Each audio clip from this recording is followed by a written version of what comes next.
Assalamualaikum warahmatullahi wabarakatuh. Alhamdulillah alladzi bi ni'matihi tatimmu shalihat. Segala puji bagi Allah Jalla Jalaluhu yang karena nikmatnya kebaikan-kebaikan menjadi sempurna. Hari ini adalah hari yang mulia. Tatkala para jemaah haji berkumpul di padang Arafah, tatkala mereka dari berbagai penjuru dunia menyambut panggilan Allah Jalla Jalaluhu. Semoga kita yang belum sempat ke sana dikarunia Allah untuk bisa berhaji ke rumahnya. Allahumma salli wa sallim wa zid wa barik wa an'im ala sayyidina wa maulana Muhammadin wa ala alihi wa ashabihi ajma'in.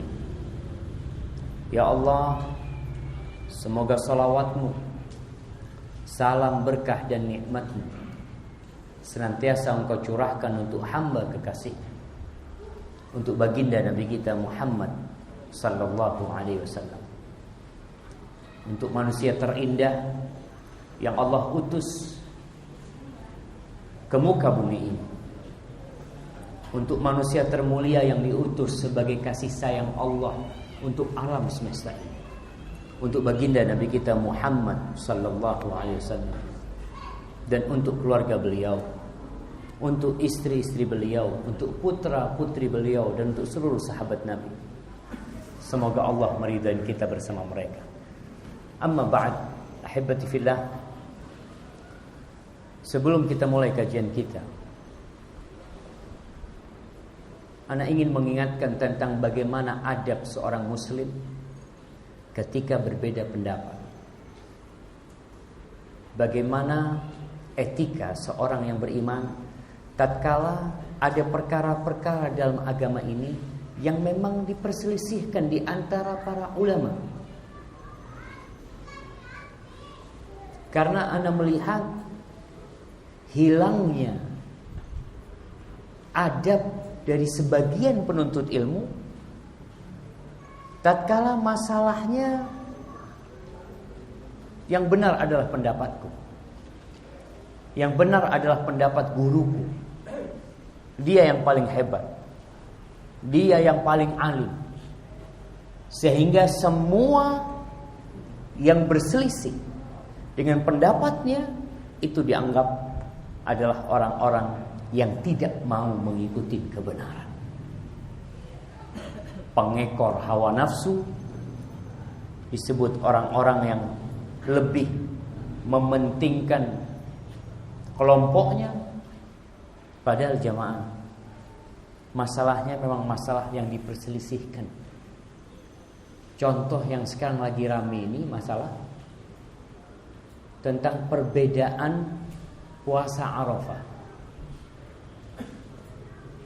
Kita tahu jamaah haji wukuf di Arafah hari ini. Tapi di negeri kita berdasarkan ru'yah yang dilihat, hilal Dzulhijjah tidak terlihat,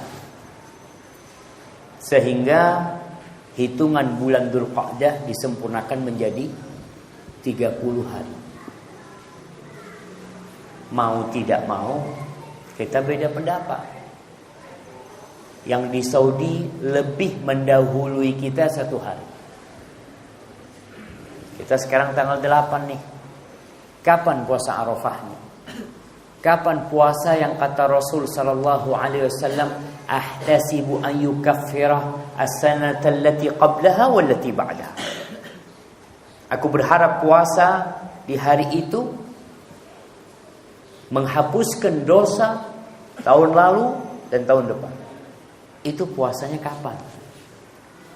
Bertepatan dengan jemaah haji yang wukuf di Arafah, atau yang penting tanggal 9 Dzulhijjah.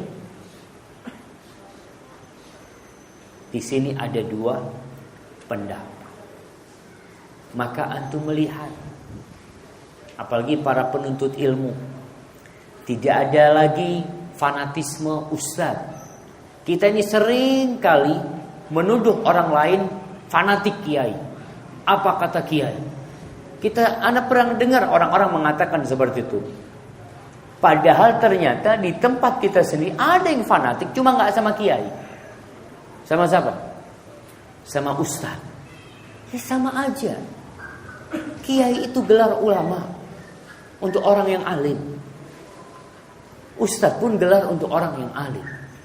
Jadi seorang muslim tidak boleh fanatik kepada ustaz, kepada kelompok. Dia hanya boleh fanatik kepada seorang yang namanya Nabi Muhammad SAW. Sisanya apabila itu pendapat, kalau itu hanya pendapat, perkataan, madhab seseorang, Al-Imam Malik sudah memberikan kepada kita arahan, kullun yu'khadhu min qawlihi wa yuraddu illa sahibu hadzal qabr. Semua itu pendapatnya bisa diterima dan bisa ditolak, semuanya, kecuali sahibu hadzal qabr, kecuali Rasulullah sallallahu alaihi wasallam, yang mana ucapan beliau harus kita terima, sami'na wa ata'na, dan kita amalkan. Maka bagi teman-teman yang puasa Arafah hari ini, kemudian besok mereka lebaran, ya monggo. Tapi bagi yang puasa hari ini dan besok masih puasa, sehingga dia puasa di tanggal 8 bertepatan dengan wukufnya jemaah haji di Arafah, dan puasa tanggal 9 Zulhijjah sehari sebelum lebaran, maka tafadhal. Kita harus mulai belajar toleransi.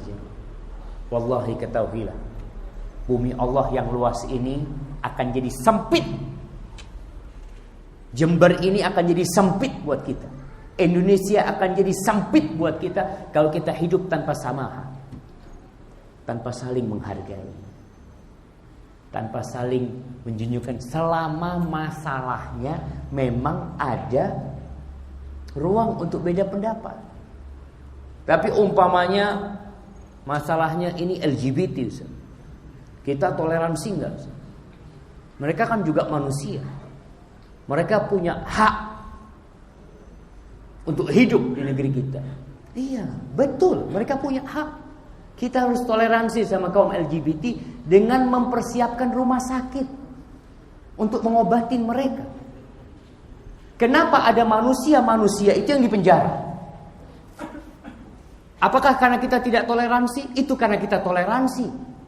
Mereka dipenjara, hidup di sana, diperbaikin. Sembuh, sehat, monggo keluar. Masih belum sehat? Ya masuk lagi, diobatin lagi. Jadi LGBT nggak bisa kita katakan toleransi, enggak. Mereka orang-orang yang sakit, yang perlu diobati, bukan dibiarkan. Bentuk toleransi kita adalah dengan menerima mereka dan mengobati mereka sehingga mereka kembali. Karena Allah menciptakan lelaki dan wanita saja, nggak ada jenis yang ketiga. Baik, barakallahu fikum. Pada sore hari ini anak ingin mengulas sedikit tentang keutamaan berhaji.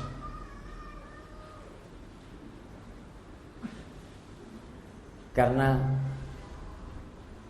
melihat bagaimana semangat umat Islam untuk berhaji, pantas semangat itu membara di dalam jiwa mereka. Karena Allah Jalla Jalaluhu membuat syariat ini syariat yang penuh dengan keutamaan, yang penuh dengan fadilah, yang banyak faedah dan manfaatnya kalau mereka yang berangkat haji faham dan belajar. Tanpa ilmu, wallahi jamaah, semua jadi kacau. Baru saja ana parkir mobil, ana melihat mahasiswa ngasih makan kambing. Ya namanya mahasiswa, kerjanya pegang kitab, disuruh ngasih makan kambing. Kambing-kambing itu anak ngomong, antum nih bisa mati besok kambing antum. Kambingnya itu kambing Jawa, kambing Etawa, atau disebut kambing kacang. Dikasih makan rumput sama mereka. Anak tanya, kenapa dikasih makan rumput? Oh, seperti itu biasanya di kampung kita, Ustaz. Kasih makan rumput. Mau itu setiap mau, Ustaz. Dia makan dikit terus mikir kambingnya itu apa ini, lihat. Anak ngomong, kambing ini makannya daun-daunan. Dia makan rumput, iya, sekedarnya. Tapi makanan asli dia daun-daunan. Anak ngomong, antum datang berangkat ke sini kambingnya gemuk, dipotong kurus kalau kasih rumput. Alhamdulillah mereka ngambil daun-daunan di pinggir jalan sana. Kenapa? Karena ada yang ngasih tahu. Ini al-ilmu qabla al-qawli wal amal, itu penting sampai dalam dunia perkambingan. Besok kita mau potong, itu al-ilmu qabla al-qawli wal amal. Karena ada orang yang potong kambing, subhanallah, daging kambingnya pahit, tidak bisa dimakan. Kenapa? Karena ketika dia membelah perutnya itu, empedunya pecah. Dia nggak paham, yang penting potong, sudah perutnya keluarkan. Bismillah, alhamdulillah anak belajar memotong di STDI. Nggak tahu yang dapat daging bagian antum itu, dia akan nyesel, kok bisa kayak gini STDI kasih kepada anak. Itu pun butuh ilmu. Maka mereka yang berangkat haji, antum punya keluarga berangkat haji, dan harapan anak semua berangkat haji bawa ilmu, agar manfaat haji itu dirasakan. Pulang haji dahulu jemaah, dahulu yang namanya Belanda itu paling takut dengan keberangkatan jemaah haji dan kepulangan mereka ke Indonesia. Takut mereka. Kenapa? Karena jemaah haji pulang dari tanah haram membawa semangat keimanan dan keislaman. Mereka di sana belajar, bukan hanya apa katanya. Sekarang muncul jemaah-jemaah haji yang apa katanya. Bapak berangkat haji, ngerti haji? Ya, sudah apa kata ustadznya di sana sudah. Ada mutawifnya, ada pembimbingnya. Pembimbing itu tidak selalu bersama. Makanya kadang-kala anak sampaikan, banyak jemaah haji itu, jemaah umroh apalagi, yang ketika tawaf dia mengatakan amin, amin, karena si pembimbing sedang berdoa. Tapi kadang-kala pembimbingnya sedang telepon sama bosnya pakai bahasa Arab, makmumnya pun amin, amin. Mereka telepon, ahlan wa sahlan, kif halak, alhamdulillah bikhair, kif sihatak, hayyak. Yang di belakang amin, amin, padahal dia sedang telepon. Dikarenakan tidak mengerti. Maka semoga kita termasuk orang-orang yang memang belajar sebelum mengamalkan. Rasulullah SAW hanya melaksanakan sekali haji wajib beliau. Setelah beliau hijrah ke Madinah, ketika beliau di Mekah, beliau berhaji. Beliau pernah berhaji, tapi haji setelah beliau hijrah itu hanya sekali, yang dikenal dengan haji wada. Dan beliau berpesan kepada para sahabatnya mengatakan, khudhu anni manasikakum, khudhu anni manasikakum, la'alli la alqakum ba'da amikum hadha. Ambil tata cara ibadah haji dari aku, ambil dari aku. Bagaimana cara pelaksanaan ibadah haji? Aku mungkin gak berjumpa dengan kalian setelah ini, kata Nabi SAW. Kenapa Nabi mengatakan sallallahu alaihi wasallam khudhu anni manasikakum? Karena bangsa Arab sejatinya mereka sudah melaksanakan ibadah haji sejak zaman Nabi Ibrahim. Ribuan tahun jemaah. Mungkin 3000 tahun bisa jadi. Mereka itu sudah melaksanakan ibadah haji sejak zamannya Nabi Ibrahim alaihissalam. Dan ibadah haji terus berubah dengan adanya orang-orang yang tidak bertanggung jawab, sehingga ibadah haji penuh dengan kesyirikan yang berada di kota Mekah. Di mana mereka ketika sa'i antara Safa dan Marwah, mereka itu biasa mengusap patung yang namanya Isaf dan Nailah. Patung itu diusap baru mereka keliling Safa. Di masa datangnya Islam, para sahabat itu enggan untuk melaksanakan sa'i. Karena mereka tahu ini ritual kesyirikan ini buat mereka. setelah faham tentang tauhid. Lalu Allah turunkan firman-Nya, "Innas safa wal marwata min sya'airillah. Faman hajjal baita aw i'tamara fala junaha alaihi an yattawwafa bihi." Karena mereka udah belajar tauhid, ini gimana? Ini tempat kesyirikan ini. Akhirnya jelaskan nggak apa-apa, yang nggak boleh itu mengusap patung itu. Sedangkan sa'i antara Safa dan Marwah ada termasuk syiar-syiar Allah yang harus dilaksanakan. Bicara keutamaan ibadah haji yang pertama, ibadah haji ini adalah rukun Islam yang kelima. Cukuplah itu sebagai kemuliaan. Ketika antum ditanya kenapa antum berhaji, gak perlu bicara yang lain. Satu yang antum sampaikan, karena Allah mewajibkannya buat aku. Ana berangkat haji karena Allah suruh aku. Kenapa ana puasa? Karena Allah suruh ana puasa. Kenapa antum berkorban? Karena Allah suruh ana berkorban. Kenapa antum sholat? Karena Allah suruh ana sholat. Fasalli li rabbika wanhar. Jadi seorang muslim ketika melaksanakan suatu ibadah, yang menjadi pegangan dia yang pertama adalah melaksanakan perintah. Kafa bil muslimi syarafan an yakuna muti'an li rabbih. Cukup sebagai kemuliaan, kehormatan seorang muslim untuk menjadi seorang yang taat dengan perintah Rabb. Antum tahu bagaimana seorang tentara yang penurut kepada atasan. Atasan itu akan cinta kepada orang itu, gak pernah tanya itu orang. Disuruh sami'na wa ta'na. Dan jadilah seperti itu. Muslim yang ketika ditanya kenapa antum berhaji, nanti faedah-faedah yang lain banyak, keutamaan yang lainnya itu menyusul. Tapi katakan Allah memerintahkannya kepadaku. Di surah Ali Imran ayat 97 Allah mengatakan, walillahi 'alan nasi hajjul bait man istata'a ilaihi sabila wa man kafara fa innallaha ghaniyun 'anil 'alamin. Sesungguhnya bagi Allah kewajiban berhaji atas umat manusia. Berhaji buat Allah.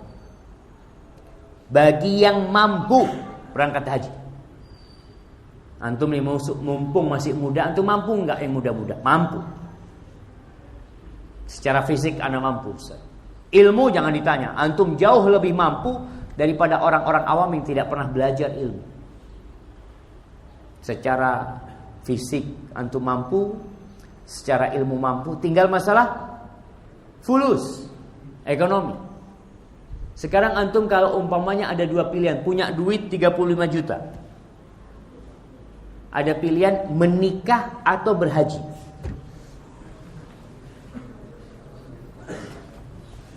Antum milih mana? Nah, menikah atau berhaji? Antum fulusnya cuma cukup buat satu. Menikah mertua minta mahar 35 juta, haji daftar 35 juta. Wallah, kebanyakan menikah. Kenapa nanti Ustaz? Haji kan kalau mampu. Setelah itu mampu sekarang. Maka antum perlu lihat, belajar. Perlu tanyakan Ustaz, antum udah nikahnya udah wajib belum? Kalau nikahnya udah wajib beda lagi. Sebenarnya kalau nikahnya belum, anda nikahnya belum wajib Ustaz. Hanya ya supaya keren aja lah. Masa yang lainnya datang ke tempat kajian bawa istri, anak gak bawa istri Ustaz.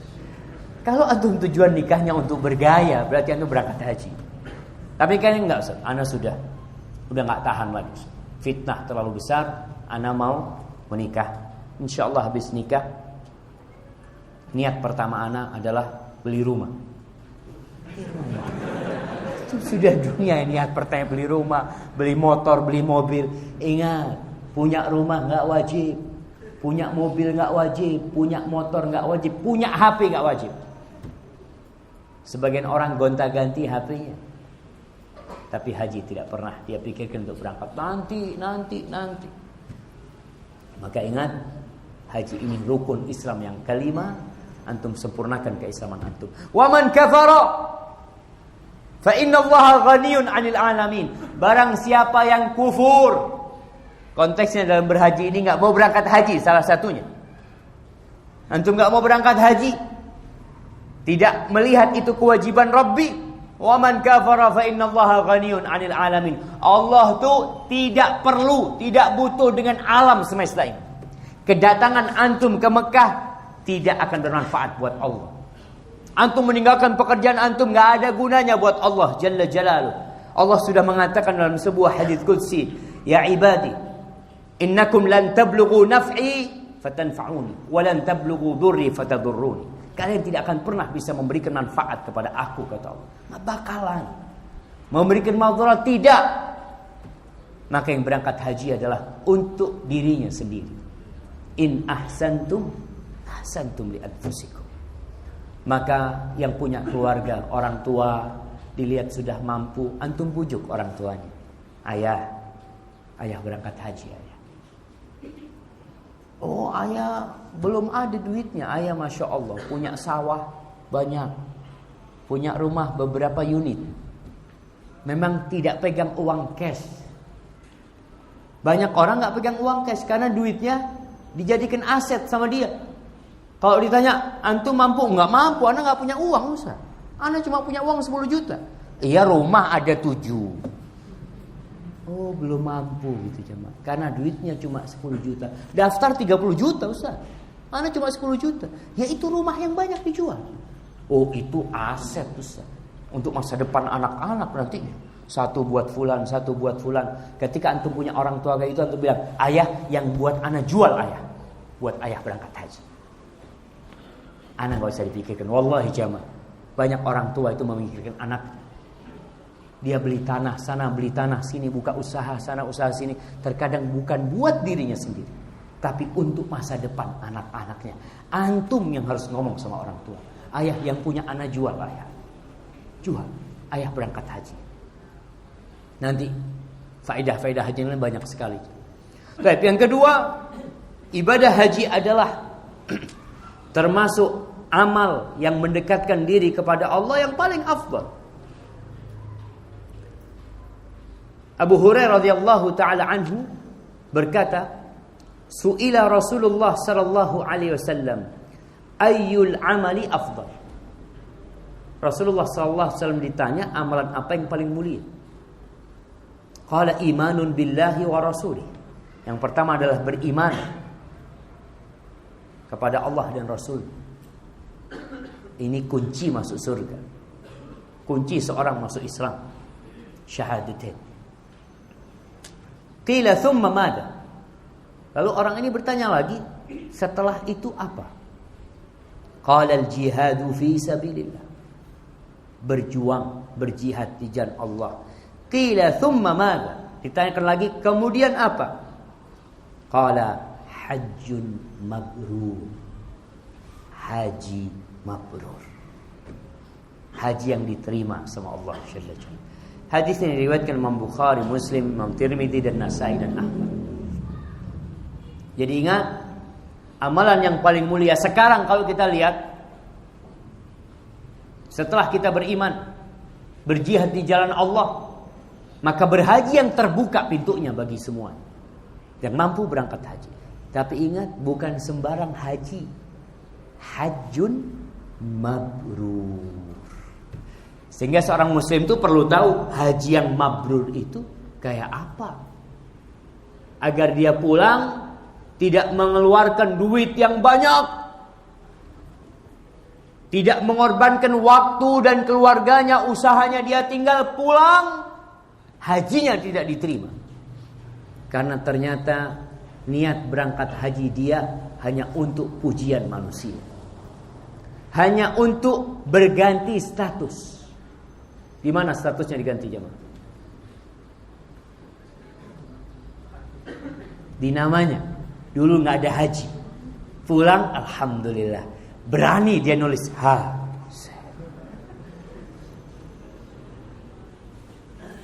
ya.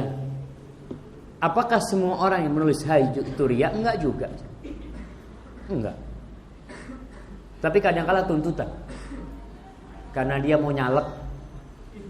Ana terpaksa Ustaz, karena ana cari suara manusia. Hati-hati jemaah. Maka tolong, haji memang ibadah yang mulia. Orang-orang berlomba-lomba, tapi haji yang mabrur yang akan mendapatkan keutamaan dari Allah Jalla Jalla. Yang ketiga, haji ini menandingi ibadah jihad fi sabilillah. Apalagi pelaksanaan ibadah haji ini jamaah di 10 hari termulia. Yang kita tahu Rasul sallallahu alaihi wasallam berbicara tentang 10 awal Dzulhijjah ini, "Ma min ayyamin al-amalu salihu fiha ahabbu ila Allah min hadhil ayyam." Tidak ada amal soleh, tidak ada hari yang beramal soleh di dalamnya lebih utama, lebih dicintai Allah daripada beramal di 10 hari ini. Para sahabat bertanya, "Walal jihadu fi sabilillah." Jihad di jalan Allah pun tidak sebanding dengan beramal soleh di 10 hari ini. Walal jihadu fi sabilillah. Jihad di jalan Allah pun tidak bisa menandingi beramal soleh di 10 hari. Illa rajulun, kecuali kondisi satu orang yang keluar dari rumahnya dengan harta, dia naik kudanya mati di medan perang, dianya terbunuh, hartanya tidak ada yang balik. Nih, ini yang gak bisa ditandingi dengan beramal soleh di 10 hari. Bayangkan jemaah, haji ini setara dengan jihad fi sabilillah. Rasulullah sallallahu alaihi wasallam, dari Aisyah radhiyallahu anha, dia berkata, "Ya Rasulullah, naral jihad afdal al-amal."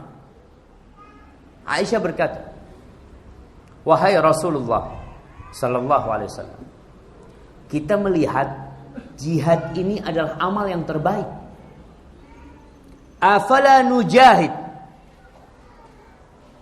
Kemudian sebagai para wanita, dia tanya, apakah kita nggak ikut berjihad? Soalnya kalau yang berjihad itu hanya laki-laki, mereka yang dapat fadilahnya, kita kan nggak dapat. Gimana kalau kita ikut berjihad? La, kata Nabi SAW, enggak perlu kalian berjihad, enggak perlu kalian ikut perang. Beliau mengatakan sallallahu alaihi wasallam, "Lakinna afdhalal jihadi hajjun mabrur." Tapi jihad yang paling mulia adalah haji yang mabrur. Hadis rawahul Bukhari. Wa fi riwayatin, "Qultu ya Rasulullah, ala naghzu wa nujahid ma'akum." Di riwayat yang lainnya Aisyah berkata, "Wahai Rasulullah alaihi salatu wassalam, kenapa kita enggak berperang dan berjihad bersamamu?" Faqala, "Lakinna ahsanal jihadi wa ajmalaha al-hajj, hajjul mabrur." Nabi alaihi salatu wassalam mengatakan, tidak, akan tetapi yang jihad yang paling mulia, jihad yang paling indah, yang paling cantik adalah berhaji. Haji mabrur. Qalat Aisyah berkata ketika meriwayatkan hadis ini, "Fala ada'ul hajja ba'da id sami'tu hadha min Rasulillah sallallahu alaihi wasallam." Aku enggak pernah meninggalkan haji setelah mendengar sabda Rasulullah sallallahu alaihi wasallam ini. Bayangkan. Terus Aisyah berhaji. Ana membaca di Al-Bidayah wan Nihayah, ada seorang yang berhaji sebanyak 97 kali berhaji. Umurnya 100 lebih. Dia dari Baghdad berangkat. Ada yang berhaji 30 marrah masyan 'ala al-aqdam. Ada yang berhaji 30 kali berangkat haji jalan kaki dari Baghdad. Dia berangkat. Kalau antum membaca Al-Bidayah wan Nihayah, khususnya peristiwa setelah tahun 300-an Hijriah, itu seringkali jemaah haji dari Baghdad gak berangkat haji. Karena banyaknya perampok, penyamun di perjalanan haji mereka. Sampai pernah 20.000 jemaah haji dibunuh oleh perampok itu. Dan perampoknya itu dari golongan Al-Qaramitah, Syiah Qaramitah, Syiah Batini. Mereka yang, jadi Ibnu Katsir menyebutkan tahun ini tidak ada satupun jemaah haji dari Irak yang berangkat. Kenapa? Li fasadit tariq wa aithil qaramitah. Dia sebutkan nggak berangkat. Sampai khalifah itu kadangkala harus bayar kepada penyamun tersebut agar jamaah haji bisa berangkat. Maka kita yang dikasih kemudahan berangkat haji, Masya Allah. Dulu berangkat haji itu memerlukan bulanan, berbulan-bulan mereka berangkat haji. Sekarang jemaah haji Indonesia ada yang berhaji cuma 7 hari. 7 hari. Berangkat tanggal 7 Zulhijjah, pulang tanggal 14 Zulhijjah. Yang punya fulus. Ana dulu berpikir yang punya fulus itu semakin lama berhajinya. Ternyata yang punya fulus semakin cepat hajinya.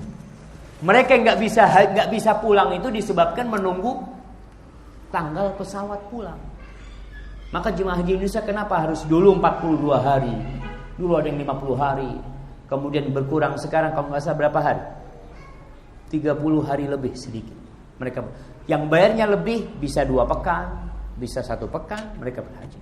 Maka ingat, wa fi riwayat An-Nasa'i wa fi riwayat An-Nasa'i qultu ya Rasulullah, ini riwayat yang lain dari hadis Aisyah. Aisyah mengatakan, ya Rasulullah, ala nakhruj fanujahid ma'ak fa inni la ara amalan fil Qur'ani afdal min al-jihad. Qala la walakinna ahsanal jihadi wa ajmalahu hajjul baiti hajjul mabrur. Aw walakin ahsanul jihadi wa ajmaluhu hajjul baiti hajjul mabrur. Kata Nabi SAW, yang paling afdal, jihad yang paling mulia adalah berhaji. Karena pelaksanaan ibadah haji ini jamaah berada di 10 hari yang termulia sepanjang tahun. Kemudian yang keempat, keutamaan haji ini. Tidak ada balasan yang pantas kecuali surga. Orang kadang-kala investasi, berangkat, bekerja ke sebuah negeri merantau. Teman-teman kita yang ana lihat kadang-kala berangkat ke Korea atau ke Taiwan, mereka bayar ada yang 40 juta, 50 juta mereka berangkat. Pulang bawa berapa? Ya paling tidak bisa bangun rumah, Ustaz, kata dia. Berapa tahun antum kerja? 2 tahun. Berangkat haji antum 1 bulan. Keluar duit berapa? 40 juta ya. Pulang bawa apa? Insya Allah bawa surga. Subhanallah. Kita tuh jangan pernah berpikir rugi ngeluarkan duit. Modal pun butuh modal. Masuk surga itu butuh modal. Iya. Rasulullah sallallahu alaihi wasallam mengatakan, al-umratu ila al-umrati kaffaratun lima bainahuma wal hajjul mabrur laisa lahu jazaa'un illa al-jannah. Rawahul Bukhari wa Muslim. Rasulullah sallallahu alaihi wasallam mengatakan ibadah umrah dari satu umrah ke umrah yang selanjutnya. Antum umrah tahun ini, tahun depan berangkat umrah lagi. 2 tahun lagi berangkat umrah lagi. Sesuai kemampuan antum. Itu umrah yang kedua akan menjadikan penghapusan untuk dosa yang terjadi antara umrah yang pertama dengan umrah yang kedua. Di sela-sela itu. Kemudian haji yang mabrur. Tiada balasan yang pantas buat dia kecuali surga. Jadi orang berangkat haji yang pertama dia taat patuh kepada Allah, balasannya udah dijamin, surga dikasihkan kepada antum. Jadi jangan heran ketika sebagian orang jemaah berangkat haji itu bayar 250 juta. Anda punya teman kemarin tahun lalu dia berangkat sama istrinya. Anda tanya, "Bang, habis berapa, Bang?" Ya, 0,5 M lah. 0,5 miliar. Kalau pedagang berpikir 0,5 miliar, apalagi teman-teman mahasiswa yang buka warung, wah itu buat buka rombong Ustaz, beli buat itunya bisa berapa Ustaz? Tapi ini berangkat dia keluarkan 0,5 miliar untuk dapat surga dari Allah Jalla Jalaluhu. Jamaah, sebagian orang itu masuk neraka beli tiket masuk neraka. Yang hasilnya nar talazza. Orang beli tiket untuk kemaksiatan, naudzubillah min dzalik. Untuk lupa sama Allah di tempat itu. Untuk melakukan tindakan yang dimurkain Allah, dia beli tiketnya. Masa dia surga nggak dia beli tiketnya? Beli jamaah, berangkat. Itu yang keberapa? Keempat. Yang keempat jamaah. Sekarang yang kelima. Nah, yang kelima, haji itu sebab dihapuskannya dosa. Abu Hurairah radhiyallahu taala anhu berkata, sami'tu Rasulullah sallallahu alaihi wasallam yaqul, man hajja lillah falam yarfuth walam yafsuq raja'a ka yauma aw ka yaumi waladathu ummu. Rawahul Bukhari. Rasul sallallahu alaihi wasallam mengatakan, barang siapa yang berhaji lillah, niatnya lillah, untuk Allah, maka dia, dan di sana dia tidak melakukan tindakan yang dosa, tidak ada ucapan-ucapan yang kotor yang dia ucapkan, tidak ada tindakan-tindakan kemaksiatan, kefasikan yang dia perbuat, maka dia akan pulang seperti pada hari dilahirkan oleh ibundanya. Seperti pada hari dilahirkan oleh ibundanya. Bersih jamaah, enggak ada dosa. Ini rawahul Bukhari. Wa inda Muslim, man ata hadzal baita falam yarfuth walam yafsuq raja'a kama waladathu ummu. Dalam riwayat Muslim disebutkan, barang siapa yang mendatangi rumah ini, dia di situ tidak melakukan, tidak mengatakan kata-kata yang kotor dan tidak melakukan tindakan kefasikan, maka dia pulang sebagaimana dilahirkan oleh ibundanya.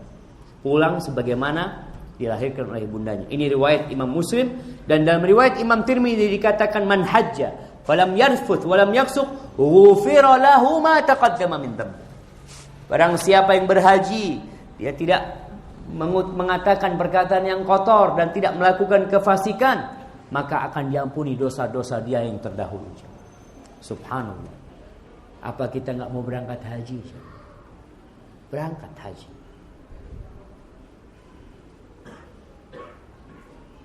Ana masih ingat beberapa kali Ana ceritakan kepada teman-teman.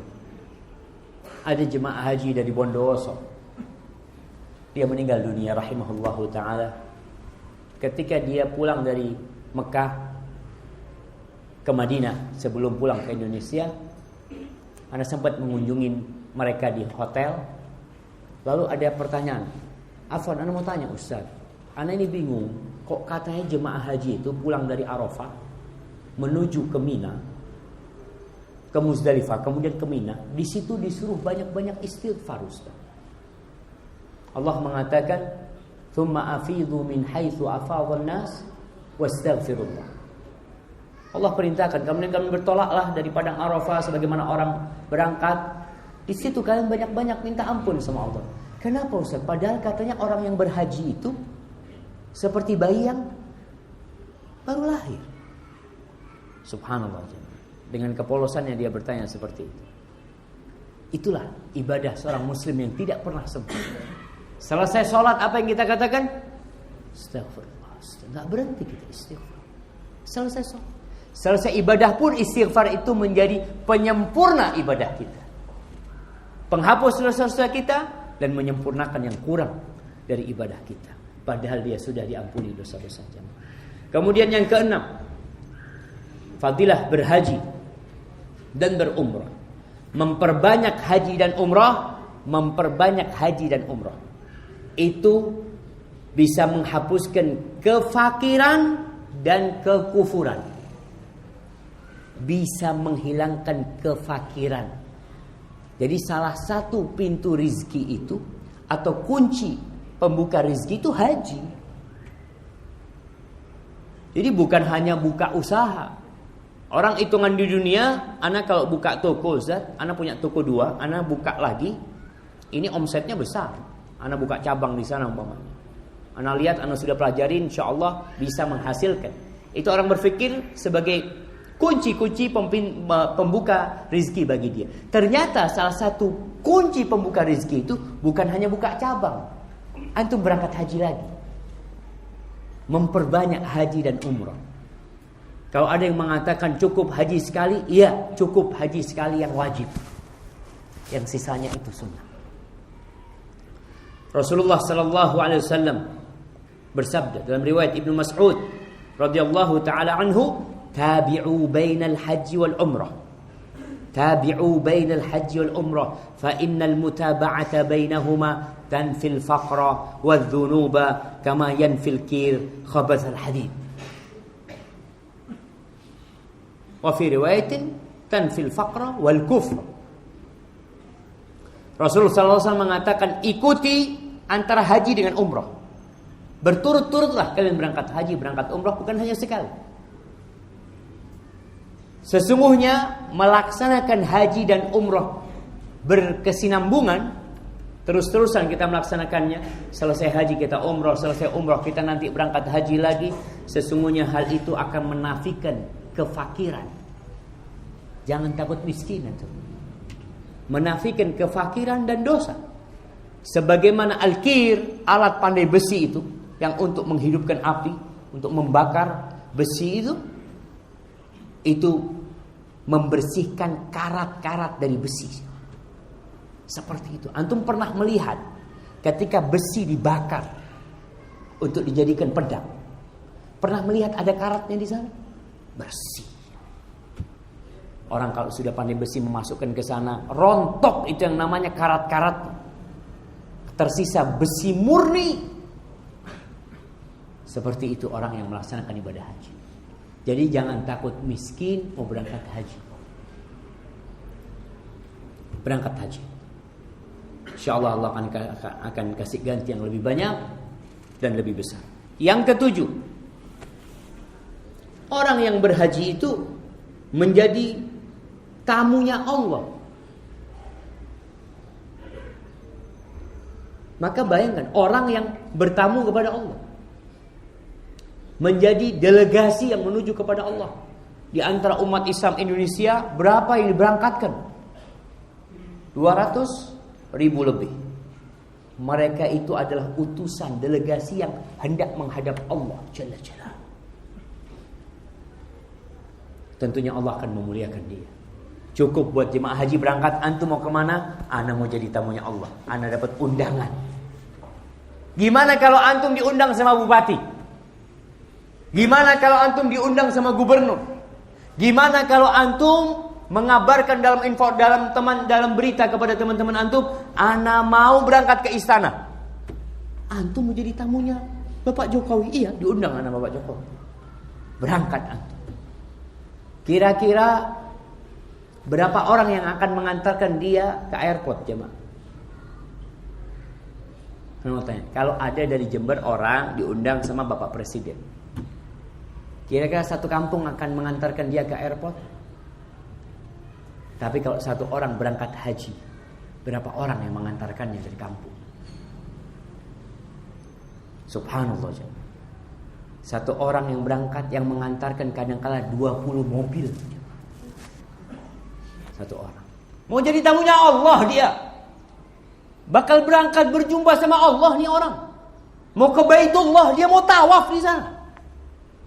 Orang-orang berbahagia, fulan berangkat haji, ya Allah, senang banget. Kapan kami jadi seperti antum?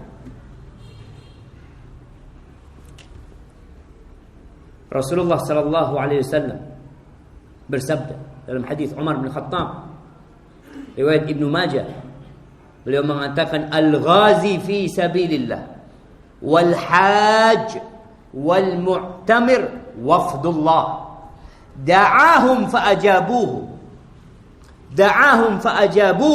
wa sa'aluhu fa'a'tahu. Rawahu Ibnu Majah. Seorang yang berjuang di jalan Allah, yang berperang di jalan Allah, dan seorang yang berhaji, dan seorang yang berangkat umrah, mereka adalah tamunya Allah. Wafdullah da'ahum, Allah memanggil mereka, dan mereka pun datang menjawab panggilan Allah. Wasa'aluh, dan orang-orang itu berdoa memohon kepada Allah, dan Allah berikan apa yang mereka pinta. Azan jam berapa, jemaah? Berapa menit lagi? 6 menit lagi. Dan anda selesaikan hadis ini. Wa fi riwayatin al-hujjaj wal ummaru wafdullah. Mereka yang berangkat haji dan berangkat umrah, mereka adalah tamunya Allah. Inda'auhu ajabahu. Inda'auhu ajabahu. Wa in istaghfaruh ghafara lahu. Nabi mengatakan SAW, kalau jemaah haji itu berdoa minta sama Allah, Allah kabulkan doanya. Makanya pantas kalau kita titip doa sama jemaah haji. Ada orang berangkat haji, Mas, jangan lupa doakan Anda. Boleh, suruh dia doakan. Nabi SAW mengatakan, mereka memanggil berdoa kepada Allah, kabulkan. Wa in istaghfaru, kalau mereka beristighfar, maka Allah akan mengampuni dosa mereka. Masya Allah. Taib jamaah, itulah beberapa keutamaan ibadah haji. Maka adalah kalian berangkat haji. Yang gak bisa berangkat haji sekarang, tahun depan gak bisa, terus berangkatlah. Dan ketahuilah, ruh orang yang beriman itu akan merindukan datang ke rumah Allah. Dan ibadah haji akan terus dilaksanakan sampai keluarnya Ya'juj dan Ma'juj. Ya'juj dan Ma'juj keluar, mereka kemudian mati, orang-orang akan terus berangkat ibadah haji. Dan Rasul sallallahu alaihi wasallam mengatakan, man aradal hajja falyata'ajjal. Barang siapa yang mau berangkat haji, hendaklah bersegera. Fa innahu qad yamradul marid wa tadillud dhalah wa ta'ridul hajah. Kata Nabi alaihi salatu wasallam, kadang-kala orang jadi sakit enggak bisa berangkat haji antum. Jangan ditunda. Kadang-kala tadillud dhalah, hewan ternaknya hilang, kendaraannya hilang nanti. Atau orang akan tersesat. Kemudian kadang-kala ada urusan yang menyebabkan dia akhirnya tak bisa berangkat haji. Maka hendaklah orang berangkat haji sebelum sakit, sebelum kendaraannya hilang, sebelum ada urusan yang membuat dia tidak bisa berangkat haji. Hadis ini disebutkan oleh Syekh Albani dalam Sahihul Jami'. Hadza wallahu a'lam bissawab. Mudah-mudahan Allah memperkenankan bagi kita untuk berangkat haji dan Allah menerima ibadah haji kita. Dan semoga Allah menerima puasa antum hari ini dan besok. Hendaklah setiap muslim berusaha untuk menjaga puasanya. Dan kita akan lebaran dan memotong hewan kurban kita. Taqabbalallahu minna wa minkum. Hadza wa sallallahu ala nabiyyina Muhammadin wa ala alihi wa sahbihi wasallam. Assalamualaikum warahmatullahi wabarakatuh.